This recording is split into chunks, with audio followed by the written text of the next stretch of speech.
Hi hello friends. അപ്പോൾ വളരെ കുറഞ്ഞ ചിലവിൽ നമുക്കെല്ലാവർക്കും വീട്ടിലൊരു സ്നാക്സ് ഉണ്ടാക്കി നോക്കാം. വേറൊന്നുമല്ല, നമ്മുടെ പച്ചക്കായില്ലേ, ആ പച്ചക്കായ കൊണ്ട് നമുക്ക് കനം കുറച്ച് അരിഞ്ഞെടുത്തിട്ട് മസാലയൊക്കെ പുരട്ടി നമുക്ക് നല്ല ക്രിസ്പായിട്ട് നല്ല മൊരിഞ്ഞ ഒരു ചിപ്സ് ഉണ്ടാക്കിയെടുക്കാം. 2 പച്ചക്ക കനം കുറഞ്ഞ് നീളത്തിൽ അരിഞ്ഞെടുത്തിട്ടുണ്ട്. കറിവേപ്പില ചെറുതായിട്ട് ഒരു 3 തണ്ട് ചെറുതായിട്ട് അരിഞ്ഞെടുത്തിട്ടുണ്ട്.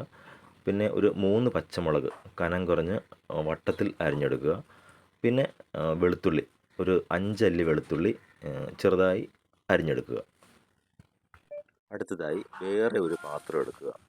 അതിനകത്തേക്ക് 2 സ്പൂൺ മുളക് പൊടി, ഇത് ടീസ്പൂണിനും ടേബിൾ സ്പൂണിനും ഇടയിലുള്ള ഒരു സ്പൂണാണ്. 1 സ്പൂൺ മഞ്ഞൾപ്പൊടി, 1/2 ടീസ്പൂൺ കായപ്പൊടി, ആവശ്യത്തിന് ഉപ്പ്,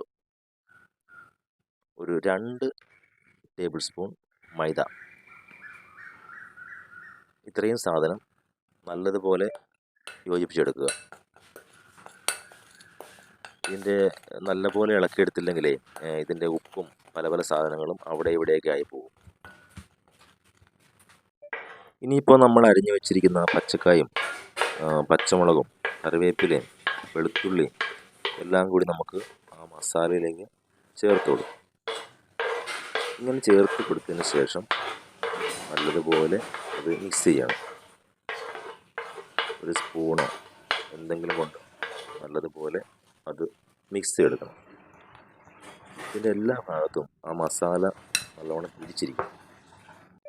അതിനുശേഷം കുറേശ്ശെ വെള്ളം ഒഴിച്ചു കൊടുക്കുക. എനിക്ക് തോന്നുന്നു ഒരു ചെറിയ ഗ്ലാസ്സിന് ഒരു 1/2 ഗ്ലാസ് വെള്ളത്തോളം വേണ്ടി വരും.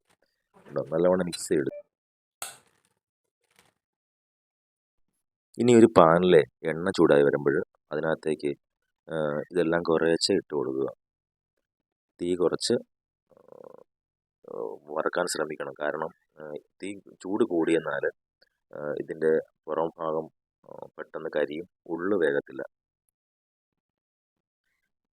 കുറേശ്ശെ ഇട്ട് കൊടുക്കുക.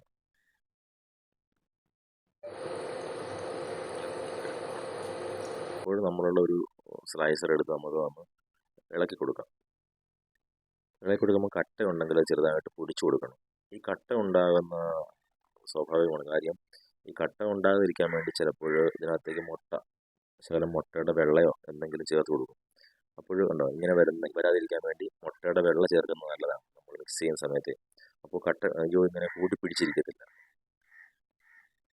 വേറെ ഒരു അരിപ്പയിലേക്ക് അത് കോരുക. നല്ലോണം നമ്മൾ ചിപ്സ് മുരിഞ്ഞിട്ടുണ്ട്.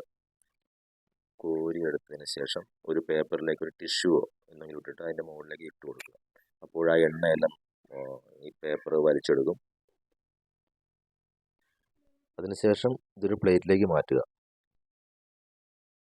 ആ ചിപ്സ് ഞാൻ കൈകൊണ്ട് പ്ലേറ്റിട്ട് ഇളക്കിയപ്പോഴുള്ള സൗണ്ട് കേട്ടോ. അപ്പോൾ നമുക്ക് അടുത്ത വീഡിയോയിൽ കാണാം. Good bye.